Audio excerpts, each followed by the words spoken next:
Welcome. This is Art Levitt speaking from Jerusalem with my friends Kalev and Yishai. I've been working on codes for 21 years. I moved around the world to Jerusalem to meet with Professor Rips. He's on the right there. I'm in the middle. These are some of the people that I've been working with for 21 years. On Torah codes, also known as Bible codes. And I'm going to try to show the difference today between the amazing and the ordinary. There's a 1,000,000-to-1 difference. And we'll hopefully see how that goes. So, how do codes work? We have an example in English. The codes are actually in Hebrew from the Torah, from the text of the Torah. But this is a English example to show how it works. This is the form we use. It says, etc. We remove all the spaces between the words, and what happens is that we fix the margins. In this case, it's 10 across, 10 letters across, so that we can read words vertically and diagonally instead of the normal horizontal direction. This will happen in any text. You can't avoid it. But what happens in the Torah is you end up with very long words or very clustered patterns that you don't find in any text, any other text. So there are some of the patterns. And it's really important to focus on patterns, not just random arrangements. There's three main ones. There's one-dimensional, like this example says codes in Hebrew, in yellow, with the word true afterwards. So it's a one-dimensional code. You don't need the vertical because the skip is so small.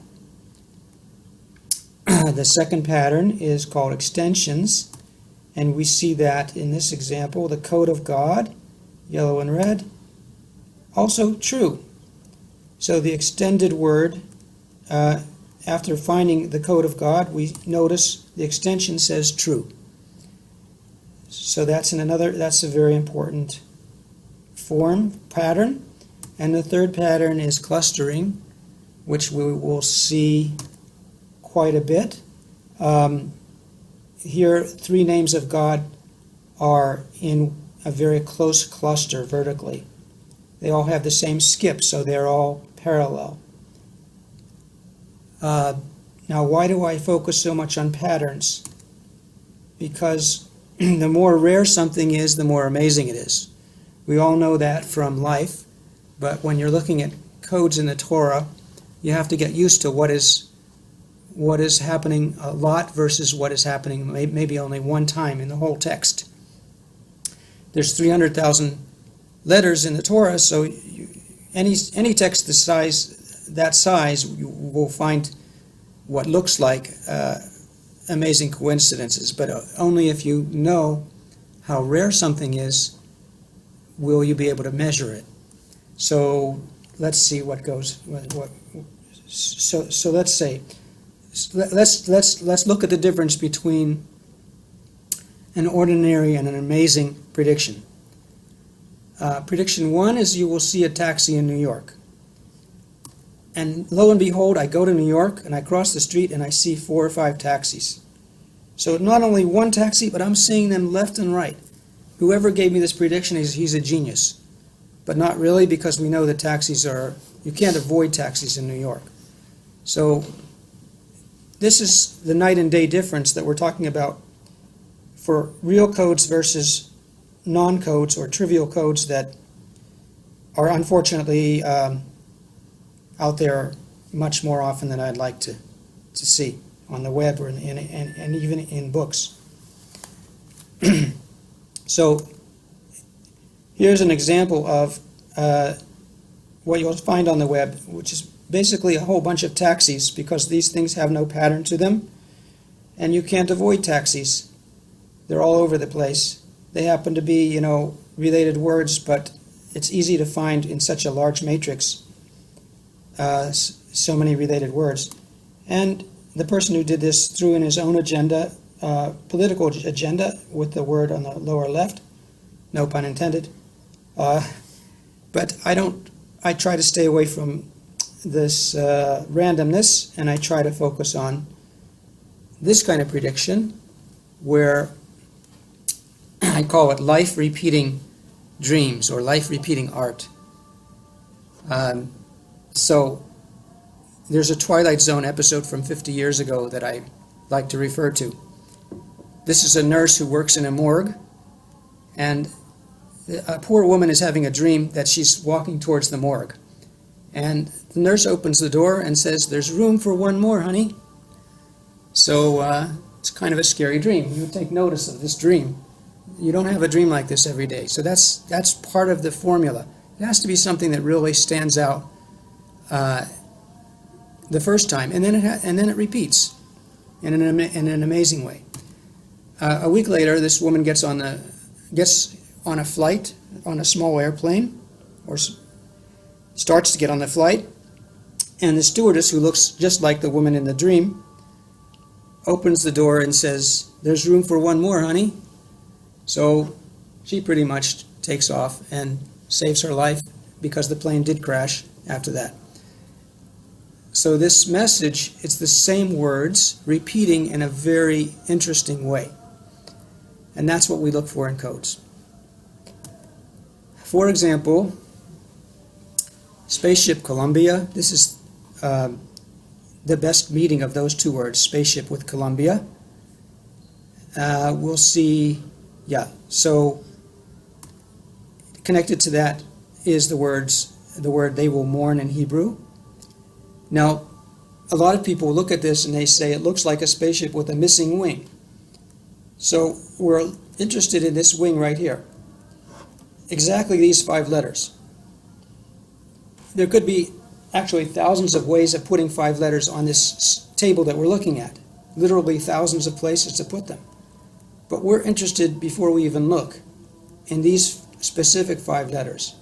And it says, "finished by fire," which is what happened to the Columbia. There was a hole in the left wing, and this is the left wing because it's facing down, and it caused the fire. And to repeat the whole idea, in the plain text it says a consuming fire. Eish Akhla. This is the only place where the word fire in the Torah is combined with something that means consumed. So out of 300,000 letters, this repetition is right where it's supposed to be. So I'm going to throw in a few details, because when you look at some of these codes, I don't want you to be mystified by some of the symbols. Here is Code of God, and this dalet here is the 4th letter of the alphabet, of the Aleph Beit in Hebrew, and it means the 4th book of the 5 books of the Torah. So that's the book of Numbers. And this 9 at the top is a skip distance, which is also the width of this matrix. Every 9 letters we go to the next line. And in the orange and the green, we have the chapter and verse.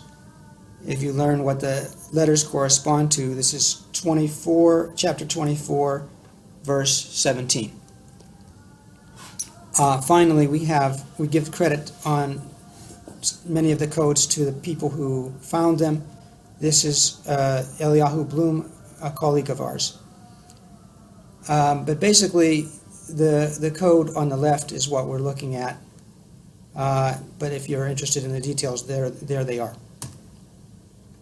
So how do we prove codes? And what we're going to do is prove the overall concept. We're not going to prove any one code.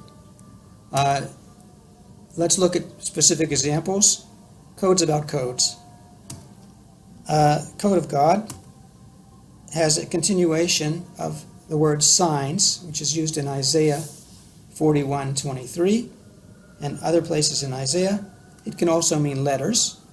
It's a very interesting continuation for code of God, but it's not repeated yet. And I'm not happy until I see something confirmed. So let's look at another place where code of God occurs. The first one was actually Sofen in Hebrew, which is the older language, the older format. The new one is the modern Hebrew, which is pronounced like the English code. So code of God on the right side, and it is continued with the same word. And we'll see in a minute how one word in the right place can be very significant, as it is here. God's names. These are the three main names of God as he tells Moses in Exodus chapter 6, verse 2 and 3. He says, I used to be known as Kel Shakai, but from now on I'll be known as Hashem, Yod-Keh Vav-Keh. And God is the one speaking. All three names are the name of the one God, but he takes on different attributes according to these names. Okay, so these are in a very small area, but let's see, it really is Kel Shakai, not just Shakai. And what do we have? Actually 7 occurrences of Kel with Shakai. So it actually is a complete, all three names completely there.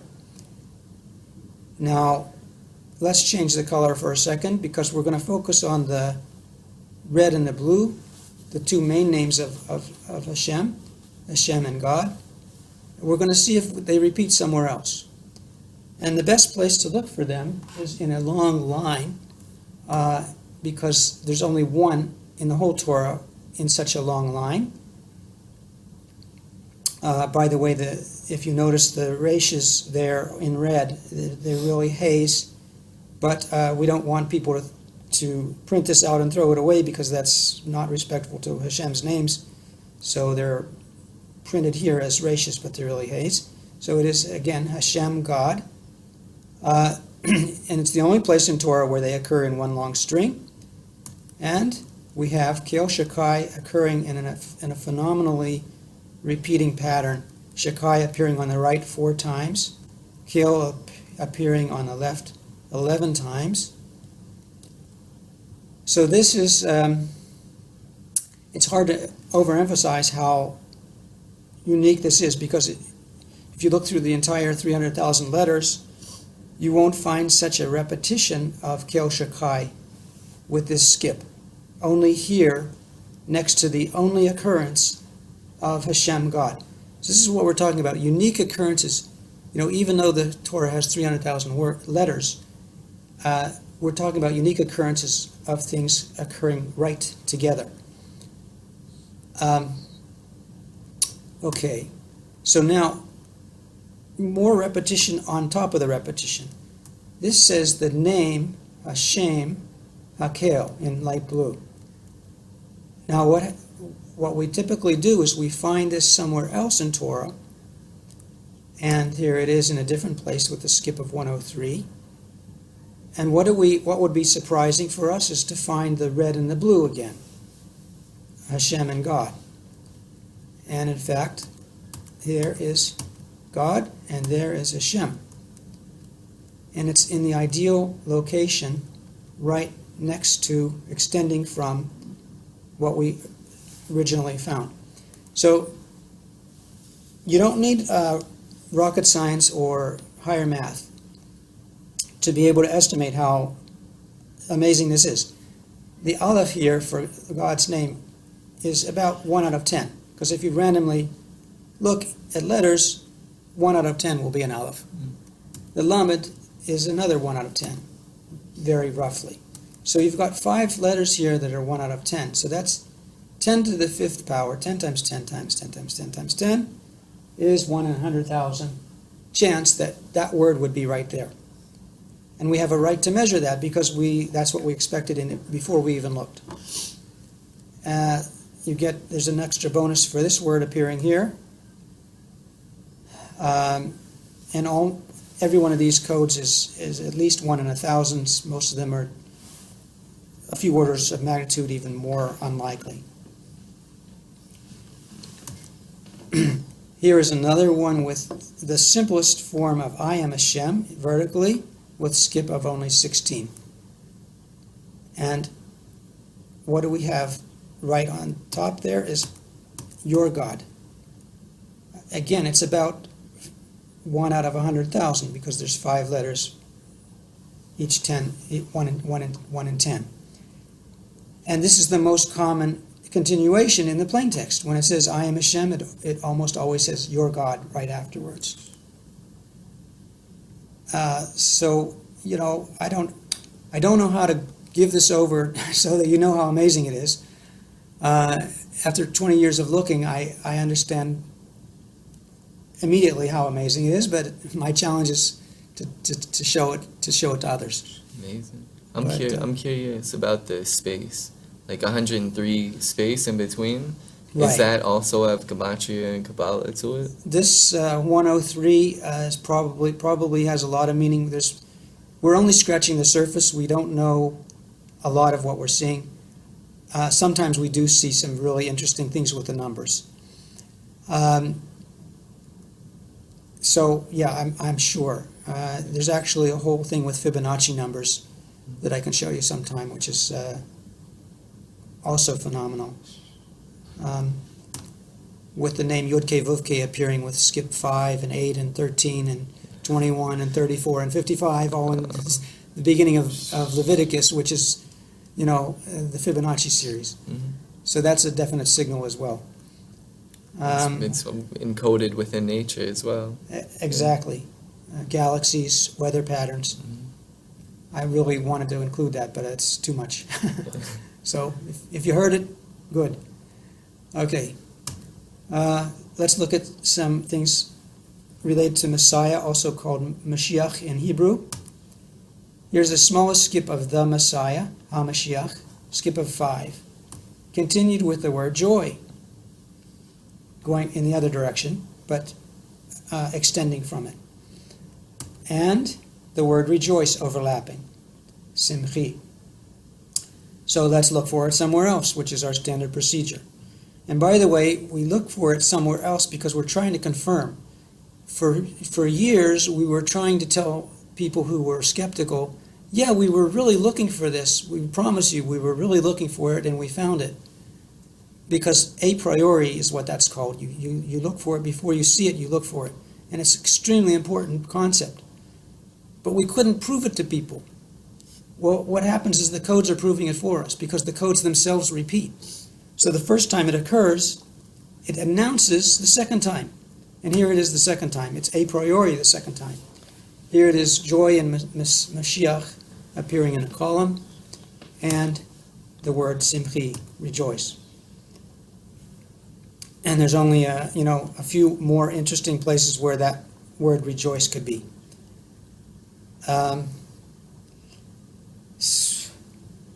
Just to talk a little bit about a priori, like if you see your friend Sam on the street, you haven't seen him for 10 years, it's interesting, but it happens to everybody.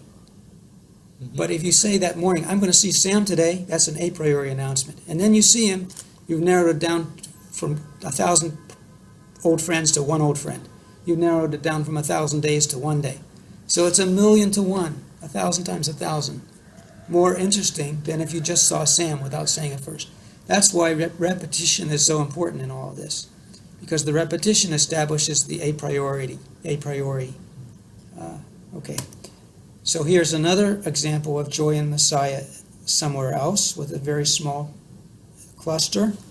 And it's continued with the word revenge, which we will see again. And if you read the Torah and the Tanakh, you'll see that the idea of revenge is very important with Mashiach. It sounds harsh, but our world is a bit harsh sometimes. And people who are doing evil, we think the world is chaotic. But the codes seem to tell us that in the end there will be justice. There will be revenge for those who have it coming to them. We're going to see this word again. repeated as usual. But first, let's look at some more with joy. Joy and Mashiach again, very small skip of 8 in the same line, and it actually forms a whole sentence. Joy is coming, Mashiach will rise on high. Another optimistic kind of idea. Now let's look at Twin Towers for a second, because the researchers I'm involved with, we were all very busy at that time of history. So we found many things. One of the simplest is just the word bin Laden. He will appear many times in any text the size of the Torah, so just seeing the word bin Laden is not interesting. But it starts to get interesting when you see the continuations. Cursed is bin Laden. Think of other adjectives, blue or shiny. They're not relevant, they're not powerful like cursed. Look at the continuation here. Revenge belongs to Mashiach. There's the idea of revenge and Mashiach, all in one line with bin Laden. It's not normal. It's not a random, it's not taxi cabs in New York. Okay. So then we have also some other interesting words I won't get into too much, but destruction. I will give you the nickname of destruction, very fitting if you look at how that word is used in Tanakh. Because cities were renamed Chorma, destruction, after they were destroyed when we were settling the land thousands of years ago. So the whole act of renaming is connected to the word destruction. So I will give you, bin Laden, the nickname destruction. In other words, you are toast, bin Laden. In other words, there is justice and there is optimism behind the chaos in our world. Okay, and just in case we're not convinced that this sentence was intentional, let's look at the last two words. Revenge belongs to Messiah. Here they are again, just repeated with in the same location, just colored differently. Revenge belongs to Messiah. And this has a skip of 6598. It's the fourth minimal skip. You don't have to know what that means, but okay, I said it. Bin Laden appears with many different skips, but this is the fourth minimal. So he appears in interesting patterns in other places as well. In any case, revenge belongs to Mashiach has a skip of 6598. Let's look at the same skip somewhere else. The same skip, 6598, and revenge appears in a different place. Here it's in the right side, it's in Genesis. On the left side, it was in Leviticus. It only appears 3 times with this skip in the whole Torah. And this one happens to have, belongs to Mashiach, crossing it with the smallest possible skip of 2. So again, it's a repetition which confirms the original message. Okay, I'm going to fly through these and feel free at home to rewind, but it's the same concept of extensions, showing repetitions, showing the intention. Light, one of the first things, the first thing that was created. Light from light. We learn from our sages, including Rabbi Eliezer ben Hyrcanus, one of the greatest sages of the Talmud, including Rashi and others, that light comes from light, that God created light from light. So Nachum Bambach, one of our colleagues, found light from light crossing itself in a very interesting pattern. Waves of light is the continuation. Light appearing again, not yet interesting, but look at that continuation, the light from God. 7 letters continuing right there. Another place with skip of only 2, the light from light. With the word God vertically, with the word formed, God formed the light from light, which is what the sages tell us. Another place, light from light. Continuation, Yud-Kei Vov-Kei, from Hashem. Again, from light, horizontally. the hidden light extended from that. Waves of light from light, we saw those same words before. From God, in an extremely small cluster. Light from light with a skip of only 2. With Yod Kei Vav Kei, Hashem. So it goes on and on, the repetition. But notice something else. We've been looking at really important things. Why do we do that? And because the question could arise, well, what happens if you look at thousands of topics, you're going to eventually find something interesting. But look on the left side, look at what we've just been doing. We've been looking at codes about God, codes about Mashiach, codes about one of the biggest news stories in the last few decades, 9/11, codes about light. So these are top importance. And what if only these things succeeded and everything else failed? It's still interesting because the most important things are encoded. It turns out that everything else pretty much succeeds, so that's not a question. But it's easier for us to focus on the important things because those are finite, and we have only one lifetime to look at this stuff.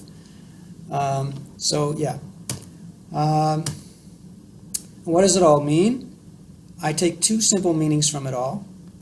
The codes about codes and about God and about light, to me, they're like a signature that somebody wrote this Torah, not some random people. And what about the codes about Messiah and 9/11? I look at that as a very optimistic, comforting kind of thing, as I mentioned before. Those are the 2 things in red that I take from the codes. All the other messages that people get from codes, I take with a mountain of salt because, I'm a skeptic at the same time. I'm a total believer in the codes, as you can see, but the way they're used, they're really misused quite a bit. So that's why I'm saying beware of the unconfirmed. Here is a code about asteroid in September 2015. A few months before September 2015, I put this on my website and I said, don't pay attention to it. And I noticed the word rumor crossing it. And I noticed that these words are not repeated anywhere else in such a small area. So beware. So please, if you have any other questions, now or in the future, email me, ask me. I'm here. Thanks a lot. Have a great day.